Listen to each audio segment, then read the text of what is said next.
a former Catholic priest who sexually abused an 11-year-old boy in the early 1990s in New Mexico and was extradited to the United States from Morocco, was sentenced Friday to 30 years in prison. Related, Sex Abuse Crusaders graduate from Vatican University federal judge Martha Vasquez gave the former religious leader, Arthur Pero, the maximum sentence possible after a jury found him guilty last April. Pero, now 81, sexually abused a then 11-year-old altar boy at the Santa Fe National Cemetery in the Kirtland Air Force Military Base in 1991 and 1992, where he served as priest.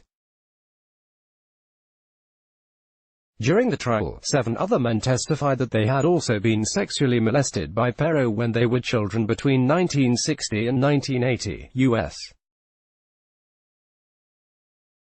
Attorney John Anderson said in a statement regarding the case, "There are few acts more horrific than the long-term sexual abuse of a child."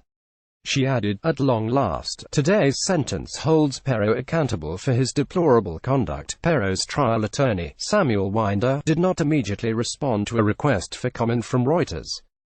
The victim, now an adult, testified that Pero began to shower him with gifts and build his trust beginning when he was 9 years old, before sexually assaulting him 2 years later, prosecutors said at the sentencing. The former priest served in several churches in New Mexico before leaving the U.S. In 1992, when he fled to Morocco upon learning that some of his victims intended to speak out publicly regarding Pero's multiple cases of sexual abuse. Moroccan police authorities arrested Pero on October 12, 2017 at U.S. request, and he was extradited by the U.S. FBI on September 20, 2018, where he has since been in federal custody. Pero had worked at the American Language Center in Morocco for more than 20 years.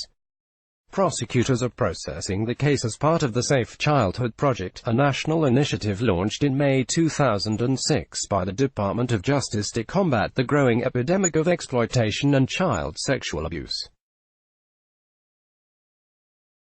The U.S. Catholic Church has paid out more than $3 billion to settle clergy abuse cases, according to bishopaccountability.org, which tracks the crimes.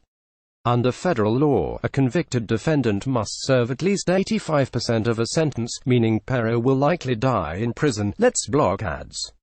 Why?